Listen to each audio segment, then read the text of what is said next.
Dentro do modelo OSI, a primeira camada que aparece é a camada física. Essa camada física, ela vai identificar, ela vai determinar diversas coisas, como, primeiro delas, qual que é o tipo de cabo que vai ser utilizado. Tipo de cabo e, consequentemente, o tipo de conector, né? Conector também,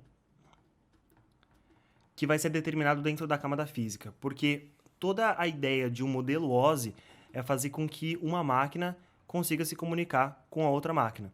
Então, essas camadas, elas vão determinar qual que é a atuação de cada uma dessas camadas, qual que é a funcionalidade de cada uma delas, e entre elas a camada física é a última, então ela vai determinar qual que é a parte física mesmo, qual que é o tipo de cabo que vai ser utilizado, qual que é o conector, como que essa rede, como que essa rede ela se comporta. Ela se comporta em forma de estrela, ela se comporta em forma de barramento, onde os computadores estão conectados. Qual que é a característica dessa rede? Então, a camada física ela vai determinar tudo isso. E uma coisa bacana de se apontar é que essa camada física, ela, uma vez que ela recebe os pulsos elétricos dentro da rede, então ela vai receber as informações elétricas de 0 e 1 e ela não tem ideia do que significa aquilo lá. Ela sabe diferenciar 1 e 0 e apenas isso. Ela não consegue compreender o que aquela mensagem significa. Então ela vai saber determinar se determinado pulso elétrico ele é 0 ou se ele é 1.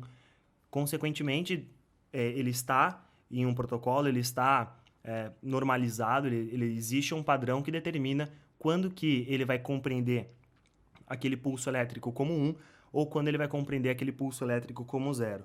Então ele não tem ideia. Algumas características dentro de uma rede, por exemplo, existe uma limitação de quão extensa pode ser uma rede. Então, qual que é o tamanho do cabo que pode ser utilizado? A Ethernet é um padrão que existe, que é utilizado pela internet inteira, que determina esse tipo de característica. Então, qual que é o tipo de conector, qual que é o tipo de cabo que deve ser utilizado, qual que é a comunicação que vai ser realizada. Tem vários padrões que são caracterizados entre uma máquina e a outra.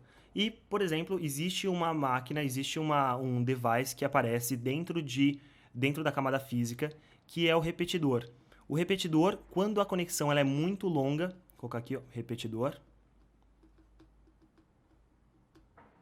E o repetidor, ele vai utilizar dessa entrada, da informação de entrada, para ampliar o sinal e continuar fazer com que ele chegue do outro lado. Então, o sinal elétrico ele pode ir diminuindo, então o repetidor vai compreender o que vai chegar aqui e vai repetir o que vai para lá. Isso também acontece em redes Wi-Fi, onde você tem um repetidor Wi-Fi para que a informação possa chegar do outro lado em um range maior. E existe um outro aparelho também chamado Hub. Vou colocar ele aqui. Hub. H-U-B. A ideia do Hub, ele é um repetidor, só que ele é um repetidor com mais portas. Então, no nosso caso aqui, ele tem 1, 2, 3, 4, 5 portas. E a ideia dele é fazer com que... 1, 2, 3, 4, 5, tá certo? E a ideia dele é fazer... Ele vai repetir a mesma informação que chegar de qualquer porta para todas as outras. Então, se vier um pacote do lado de cá, ele vai repetir para todas essas, consequentemente. Então, a ideia do hub é conectar múltiplos computadores em uma rede só, como eles estivessem conectados cabo a cabo. Então, ele vai repetir de uma máquina para outra, ele vai ampliar esse sinal e vai repetir para todas essas portas que estão conectadas a ele. Então, essa aqui é a camada física dentro do modelo OSI. Ela serve para isso, ela serve para definir o tipo de cabo, o tipo de conector e fazer tudo isso que a gente acabou de comentar. Então, essa aqui é a camada física dentro do modelo OSI.